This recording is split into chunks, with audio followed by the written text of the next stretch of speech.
Good evening, David. How are you? Oh, Good. it's better. Thank you so much for coming again.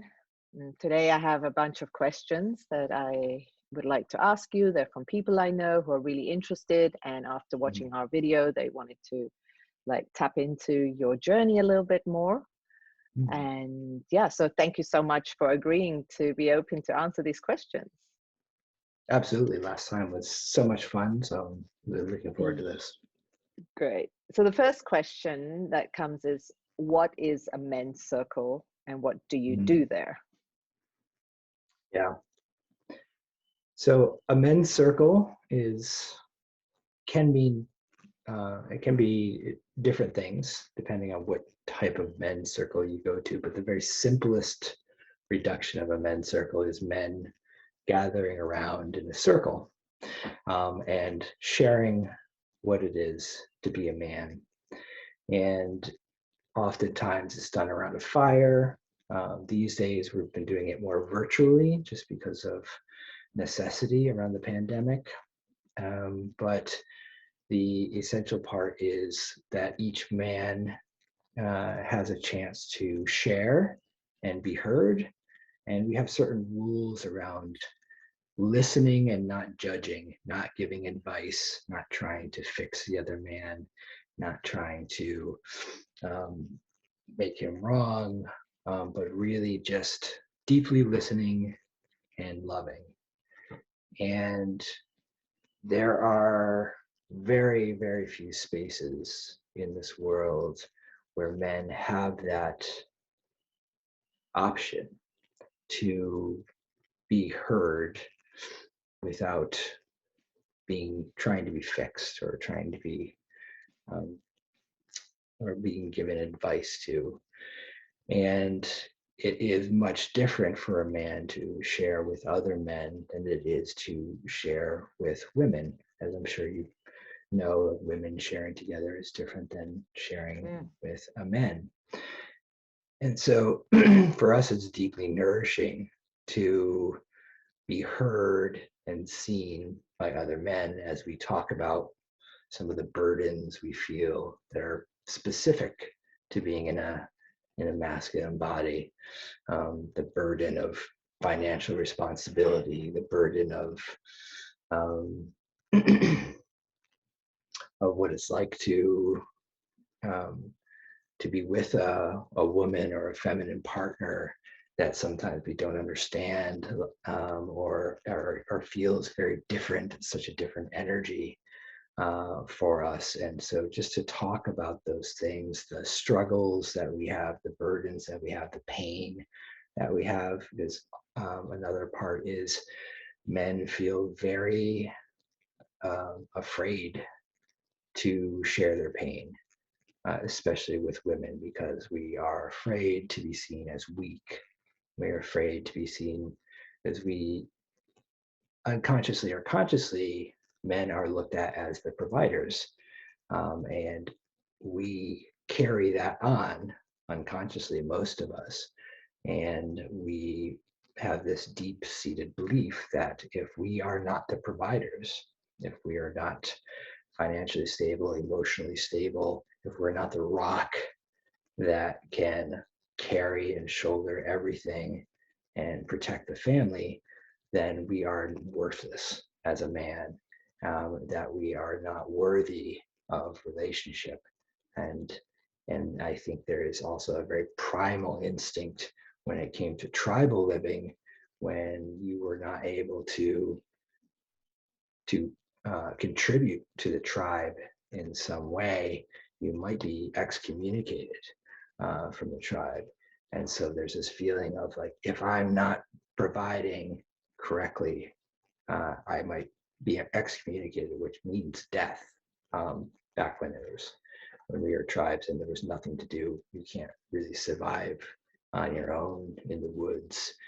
And so there's a very primal instinct in us that we have to keep doing the things we're doing. We have to hide our pain. We have to stuff down the emotions. We have to put up this wall of stoicism in order to show up in what we think is the way we need to show up in order to provide and create and build the family that we want in life.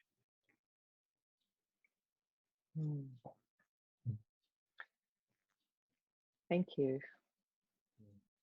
You're also running men's circles. And the next thing is, at which stage did you feel from being a member of a men's circle that you wanted to actually hold space for men? Did something happen in your life? And what made you take the next step? I want to actually initiate men's circles.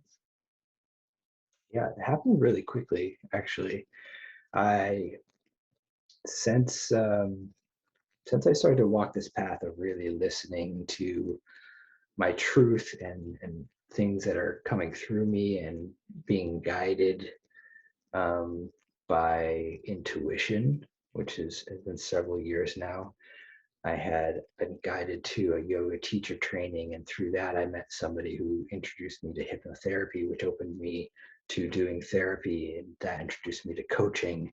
And so that has now been a very big part of my life. And at some point in that therapy and coaching journey, I just started noticing men's work starting to pop up, and I was like, wow, this sounds like something I need for myself. And so I started going to men's circles, and then I started watching videos online, and I became very much magnetized to a men's coach named John Wineland. And I started watching all of his videos. And then I joined a men's group under the direction of a man named Zach Baraka, who's also a very powerful men's leader. And in that group, I met one of the small group leaders. His name was Ted Ritter, was my small group leader, and I felt a deep connection to this man, Ted.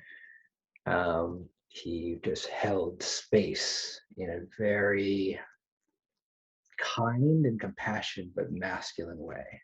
It was we often associate masculinity as kind of aggressive and like overly strong sometimes, or pushy, or all the shadow sides of masculinity. I think we're taught from a young age, and this was a very just still, kind, compassionate man with penetrating questions, who was there to love you. And at the time, the John Wineland program was starting up, and it's quite an investment. It's a 9-month course with John Wineland, and it's not cheap. And so I was really on the edge of, do I invest in this, which seems like a big investment. And so I ended up asking Ted. I was like, hey, Ted, I'm thinking about doing this program. What do you think of John Wineland? He's like, well, actually, I'm an assistant teacher with John Wineland, so I can recommend, I highly recommend it. And so it's just one of those things where, like, yeah, like I get the tingling in the top of my head and up the spine, and I was just like, okay, there's something in me. There's this energy in me that's a big yes. And so I had to ask some questions. The logical side of me was asking questions, but really I had already said yes. And so I went down that journey. And so that was a 9-month journey, and it's called the Embodied Men's Leadership Training course. And really what he's doing is not only teaching you these practices to help develop your inner masculinity and inner feminine. He does teach feminine practice as well, which is what I love about John's work, because coming from Tantra, I really believe that we need to develop both. We need to develop our inner masculine and our inner feminine. Yes. But the focus right now on men's work is developing our inner masculine, because we've lost that a lot in our culture. And so the first step is like, okay, we need to we need to come back to something that we've lost. And so after the John Wineland course, it was very clear to me that I need to continue holding men's circles myself, because it is something I need in my life, and I know how nourishing it is for others. So I've been doing that for the past couple of years. And we started an online group called Masculine Medicine. And that is a private group on Mighty Networks. We chose Mighty Networks rather than Facebook because it's away from all the advertising and corporate censorship and all of those things. We have every other week, first and third Tuesdays, we have an online men's circle, and we are currently planning an in-person men's gathering in October. We don't have the date yet, but it'll be on the East Coast, we believe in Vermont, and so we're very much looking forward to that. Wow. You said something about something like this lost in the masculine. Mm-hmm. Call it like I usually call it like a code. I just wanted to invite you to talk a little bit more about it. And what is this code first? Let's start there. What do you feel is lost in the men, which you are saying it's time to bring it back? Well, I think somewhere along the line, when we were living in more tribal communities, and if you look at tribal communities that exist today, there is a very clear lineage of the men in the community taking the boys who are coming of age at 13 or whatever it is, and bringing them into an initiation. Yes. And that initiation is often a trial and a visionary exploration, and an understanding that you're now becoming a man, and this is what it means to be a man. And here's now your burden, and here's the positive benefits of it, and it's time to get real about that, and it's time to let go of only being able to, of the lack of responsibility we have. It's time to step into the responsibility of your being a man, and we don't have that anymore. In fact, many of us, myself included, were raised by our mothers with absent fathers. My father worked very hard. He was a fireman and a real estate agent. He worked 2 jobs, and that was meant he was not at home most of the time. And so I didn't have a masculine presence in my house most of the time. And his father was an immigrant from Italy and spoke very little English. And my father learned English in school and spoke very little Italian. So they did not communicate. So there's these gaps in knowledge, in passing, in generational that we're losing because we don't have, we don't take care of our elders like we did in past times. We don't pass down knowledge like we did in past times. We don't come together as a community like we did in past times. And so all of that leaves these children to grow up to be old children, playing what they think it means to be a man. And so that is a lot of what we lost, because if you're not shown by your elders in an initiation of the responsibility of the reason that you should take on these burdens and the responsibility, and why it's important to bring things like strength and loyalty and direction and presence and these masculine qualities, why it's important to hold those for our earth, Yeah. for the feminine energy, Oh. then it doesn't make sense to you. You're like, why should I do that? If you're just a boy, you're like, why shouldn't I just play games my whole life? Why shouldn't I just play? Because I just want to have fun. I don't want to be burdened. I don't want to take on the burden of the world. So I think that's where we're at right now, is we have a lot of boys who are playing at men and they don't know how to do it. Mm. And then they get confused when they're women who have been doing a lot of work about integrating their masculine because they've had to, because of the feminist movement and trying to make their way in this world. Women have had to become very masculine. And so they've done a lot of work on interweaving their feminine and masculine. And then when the boy shrinks, doesn't want to give direction, doesn't want to lead, is kind of wishy-washy, and the woman steps in and she takes the lead, and then he feels more like he collapses because he's not feeling his essence, which is that strong masculine essence. And so the work is for the men to first step into their masculine essence through initiation, through bonding with other men, through mentorship, through learning about like what are the healthy masculine qualities, as well as learning about what are the shadow qualities and how to integrate those, because we all have those. And then also learning about our feminine core as well. And that's when we're going to begin to catch up with you guys. It may take a while. It may take a while, but first we need to really center into our masculine, and then we can start to really feel our feminine. And then once we're both interweaving masculine and feminine, then it's more of a dance. It doesn't have to be the man always leads and the woman always surrenders.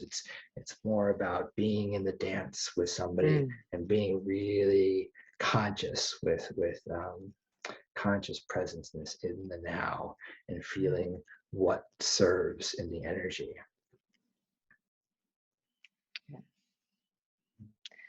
I have a question from a lady. It's quite funny, but we'll go with it. I live on Bali, and apparently her version is it happens more in Bali. I'm not sure if it happens in the rest of the world, but she calls certain men here, which I call boys, Peter Pans. It's a new word I learned. It's a very new word.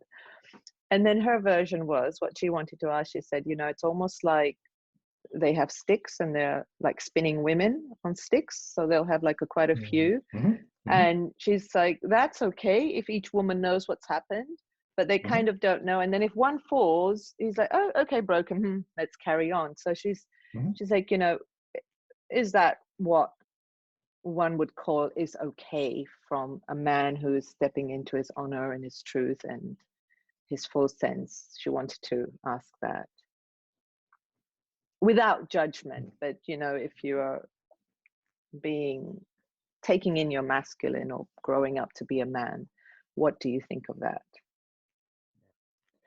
Well, I really think that being in your masculine is taking full ownership and full responsibility for all of your actions, and being conscious of your actions and their repercussions.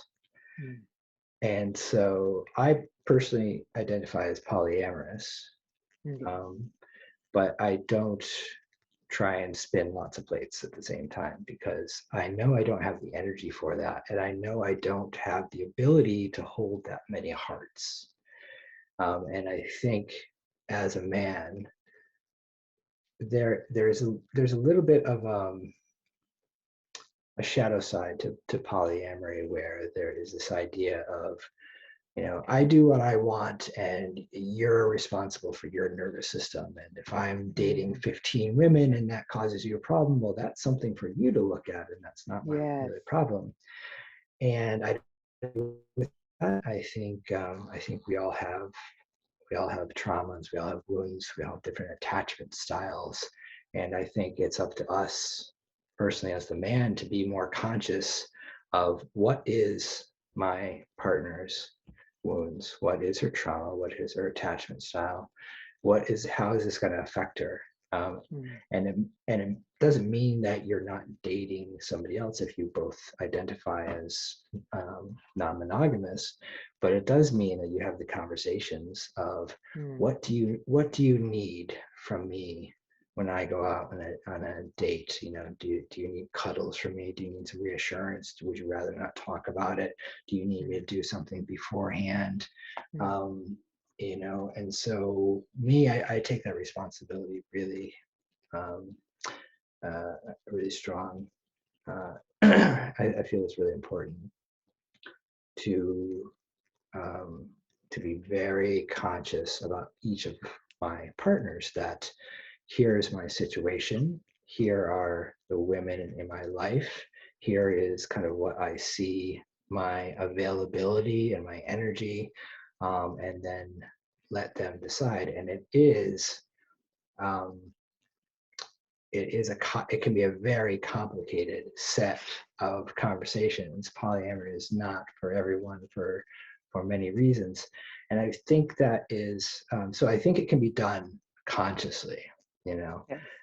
But if you are the Peter Pan and you're just spinning plates because it excites you and you're just trying to get more of different things, and one plate falls, you don't care, that's definitely an unconscious Right. way of just trying to, it's the realm in the Tibetan language, it's the realm of the hungry ghost. You're just trying to feed and feed and feed yourself, and you're never going to be full.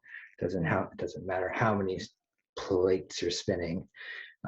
It's never going to fulfill you. Whereas if you can consciously give your entire self to one woman, or even if it's consciously giving yourself to two women, that is so much more nourishing and fulfilling to me than trying to get everything like a buffet or something. Thank you. I think he's Yeah. going to enjoy that answer. So another question I have is, did you feel you needed help from outside on your journey? And at which stage did you possibly progress from like, I don't think I can do this on my own, let me reach out? What were the situations the signals that made you think like, Yeah.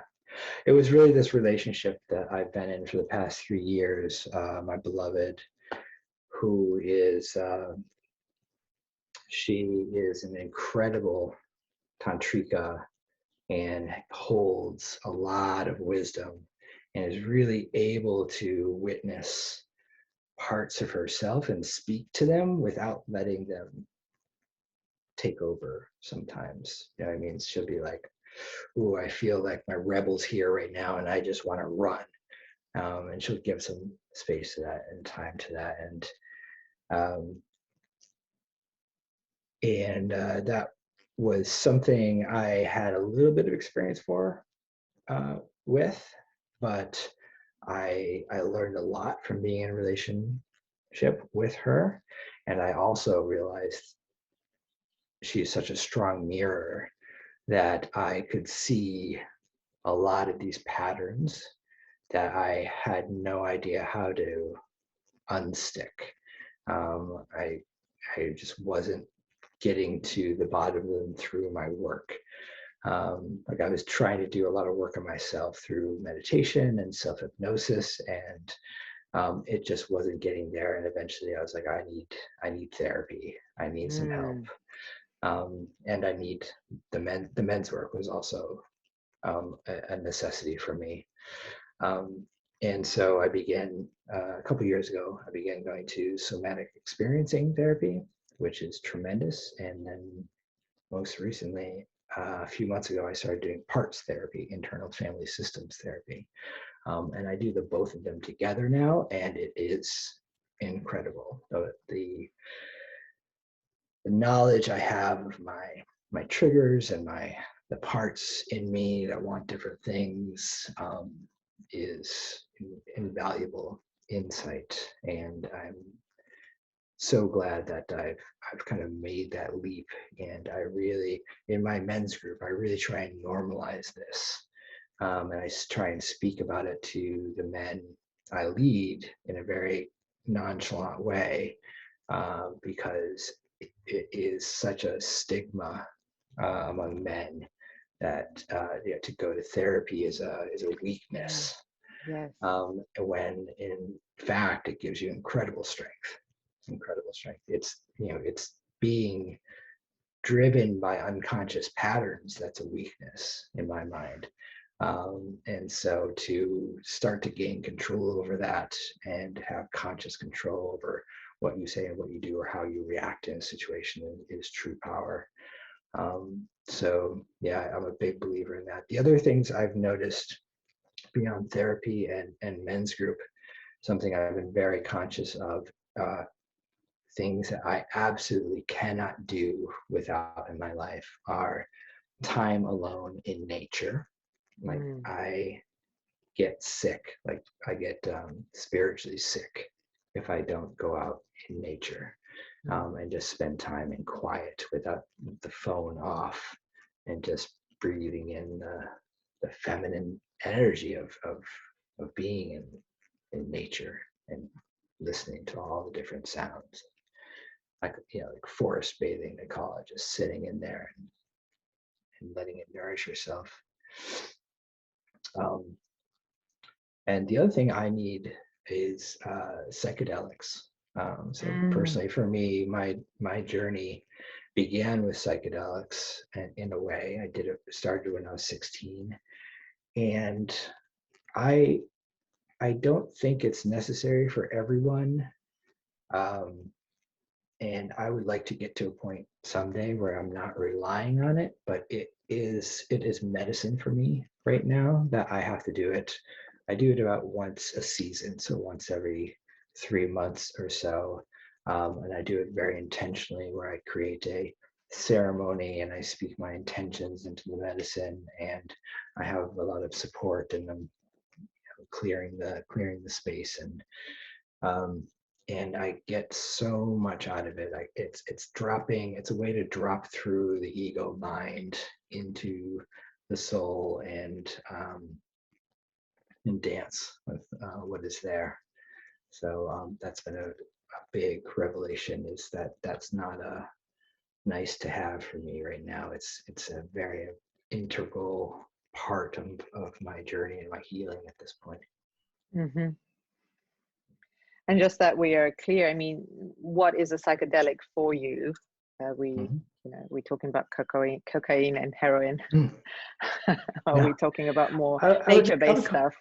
Yeah, I would call those psychoactives. Psychoactive chemicals. There's lots of them. Psychedelics are more in the ethnogen realm, which we're talking about, like magic mushrooms or Okay. LSD or um, peyote or ibogaine or some of those things. My main medicine is usually psilocybin mushrooms, Mm-hmm. although I occasionally dabble with LSD as well. And so, ending on that, would you say it's not possible to do it alone?